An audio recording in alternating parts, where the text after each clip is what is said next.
Yeah, it's from a few days ago, but whatever. uh, Anybody who is familiar with George will know that he's just kind of become an embarrassment to himself and everybody over the decades. Oh God. Anyway, Star Trek star George uh, Takei. Is it? Yeah, I think it's Takei. Um, Slams William Shatner as unfit and a guinea pig following Shatner's trip to space. In the latest swing in the former Enterprise crew's ongoing feud, actor George Takei slammed fellow Star Trek alumni William Shatner over the latter's recent voyage to space, asserting to reporters that the 90-year-old actor was unfit and a guinea pig.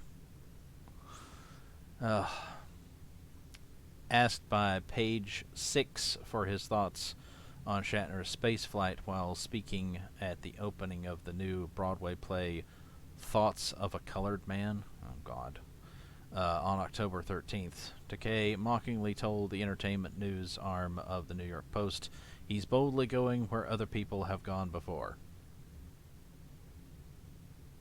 Have there been a lot of actors that have gone to space? Or a lot of 90-year-olds who've gone to space?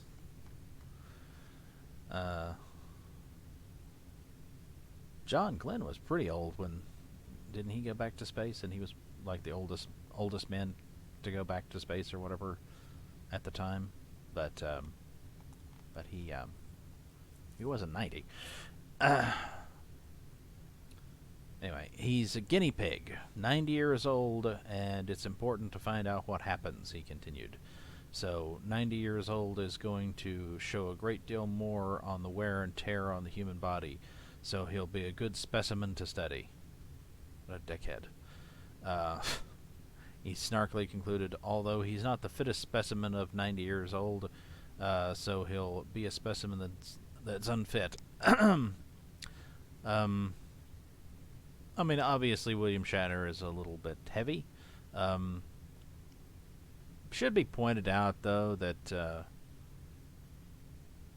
all in all, it's if you're like immensely huge, then that's obviously terrible for your health.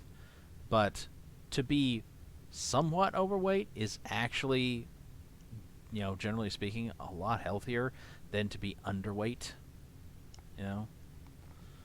Like historically, you see people that are too thin, and it's like that's like immediately sets off warning signs of sickness.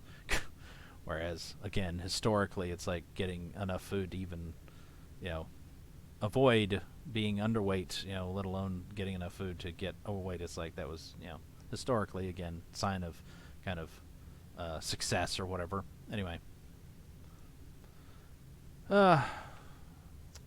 Earlier that same day, Shatner successfully completed his trip to space, traveling outside of Earth's atmosphere upon Blue Origin's New Shepard rocket for a few minutes before returning to terra firma. Upon his return, Shatner found himself nearly at a loss for words in the face of space's awe-inspiring wonder, telling Blue Origin owner and founder Jeff Bezos, what you have given me is the most profound experience that I can imagine. Awesome.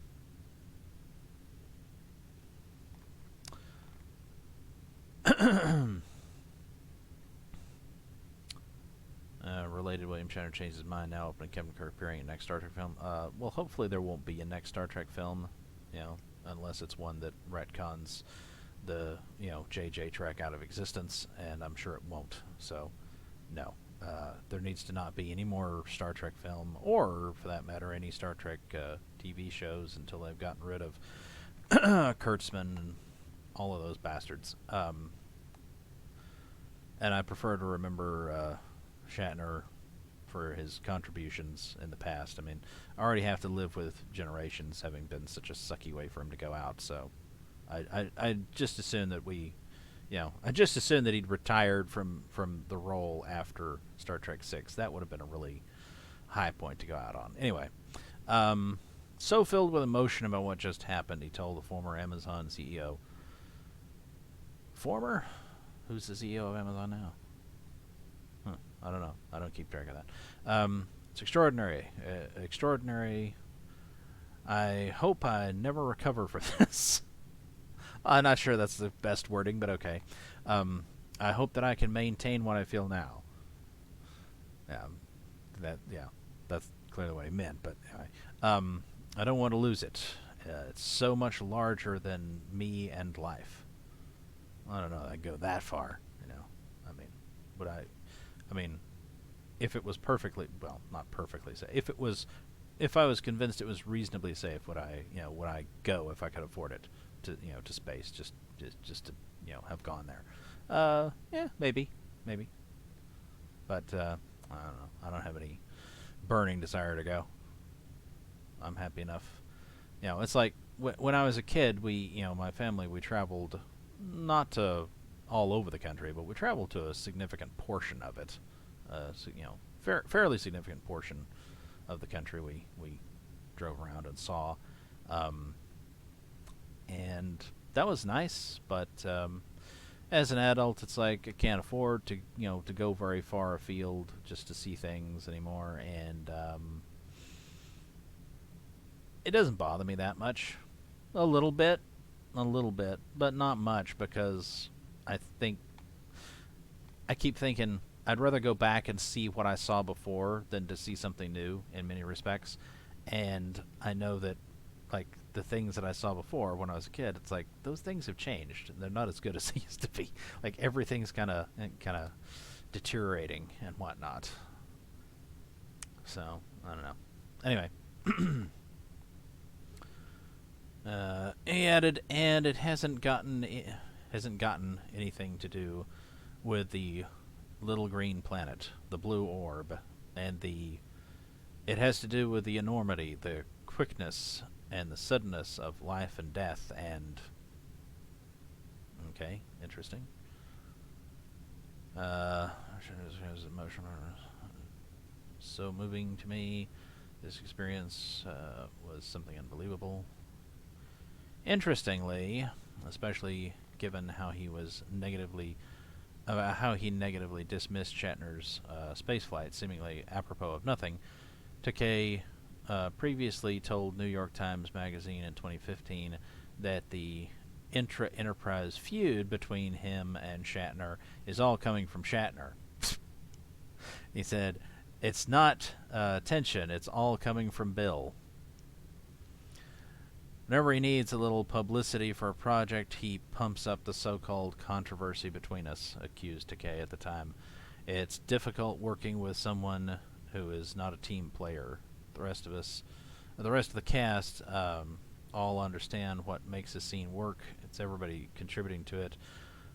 Bill is a wonderful actor, and he knows it, and he likes to have the camera on him at all time."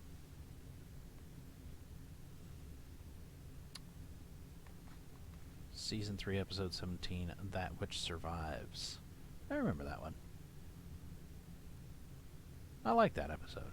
Thought it was interesting.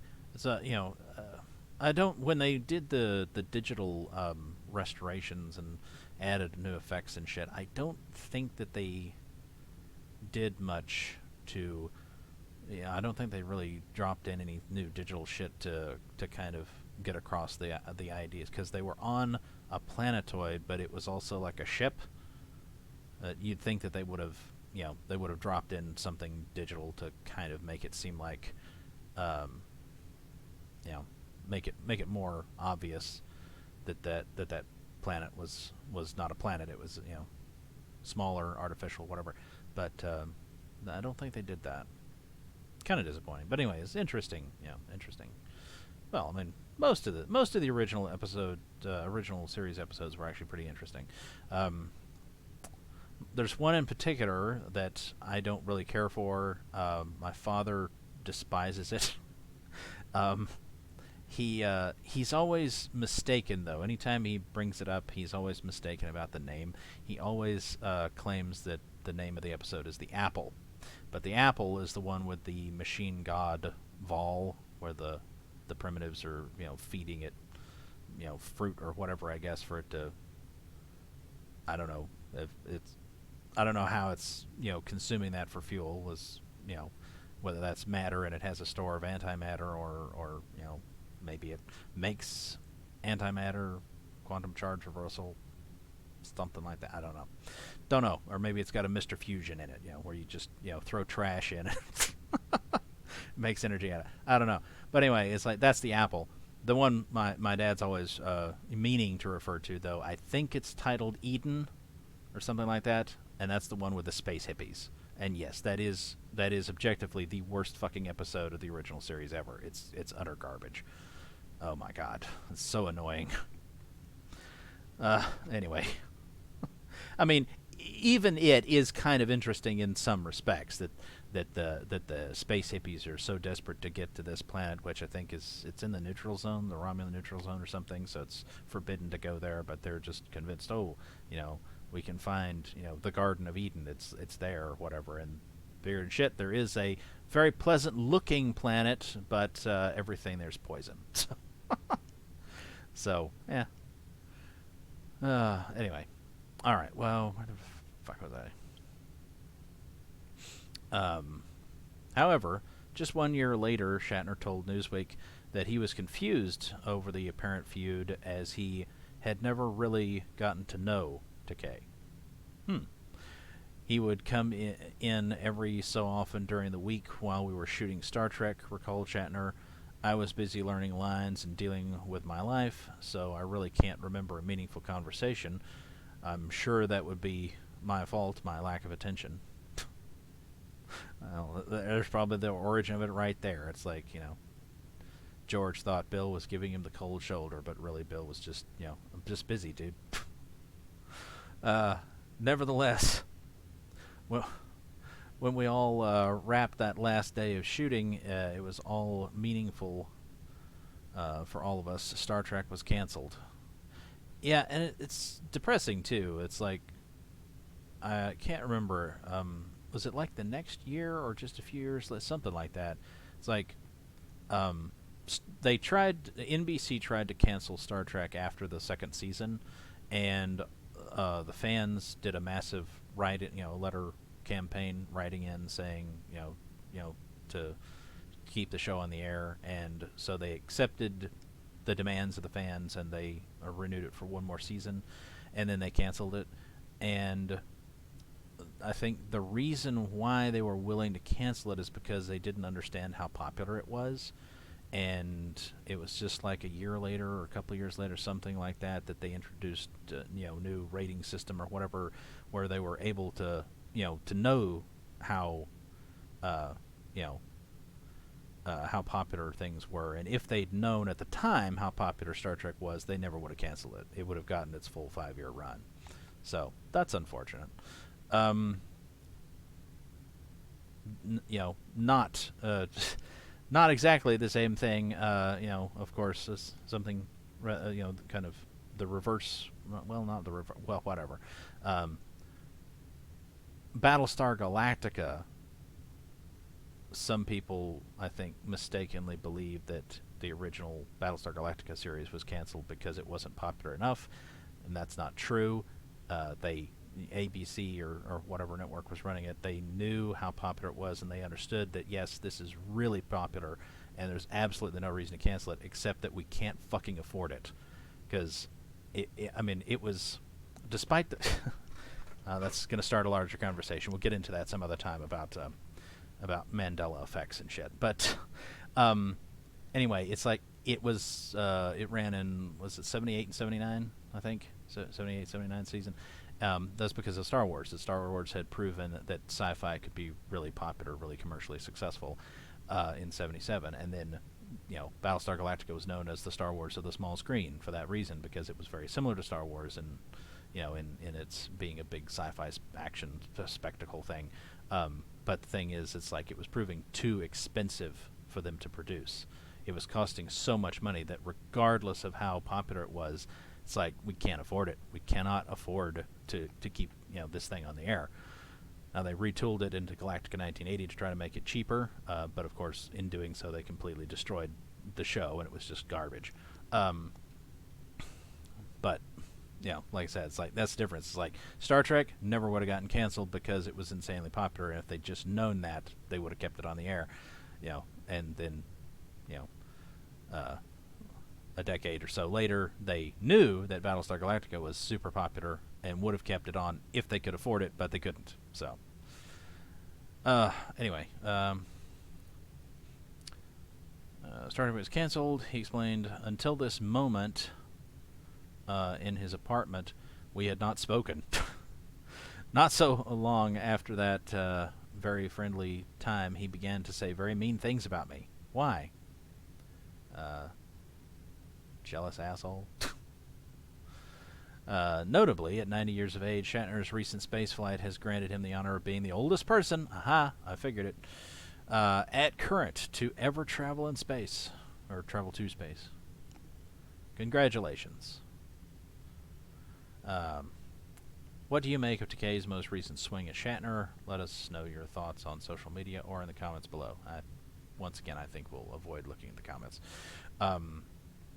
But you can comment on this video. Let me know what you think about this. I personally think that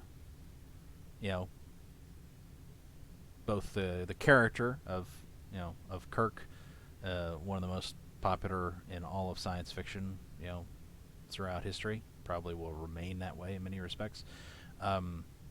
William Shatner, for whatever his faults, I think is often been considered an impressive figure in many respects. People like him. But George Takei, it's like I don't think that people disliked him originally for any reason. I think they would have liked him just fine if but as far as the character of Sulu goes and whatnot, and his parent portrayal of him and whatnot, I never had I always liked him just fine growing up as a kid, not knowing that there was any animosity between the two of them or anything like that.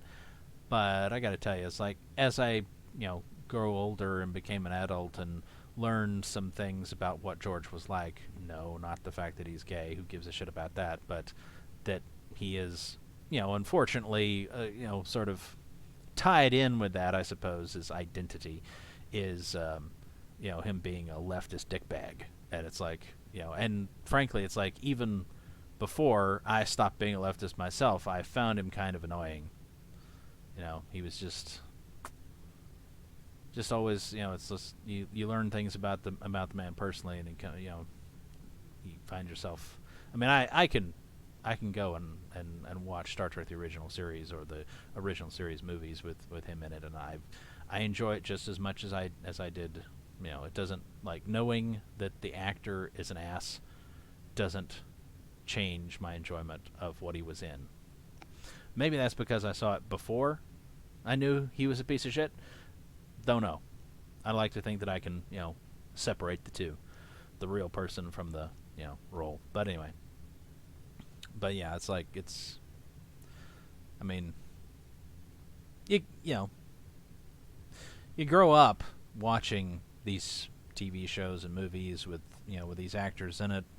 I mean, whatever it was that you were interested in, whether it was Star Trek or whether it was something else, and you want to like the actors. I think we want to like the actors as well as the roles that they played, but a lot of times you find out what the actors like, and it's just like, oh god, what an asshole. So, well, what can you do? But for whatever his faults are, I think Shatner seems to be a nicer guy, than Takei, and Captain Kirk will always be cooler. Sorry, Sulu. All right. Until the next one.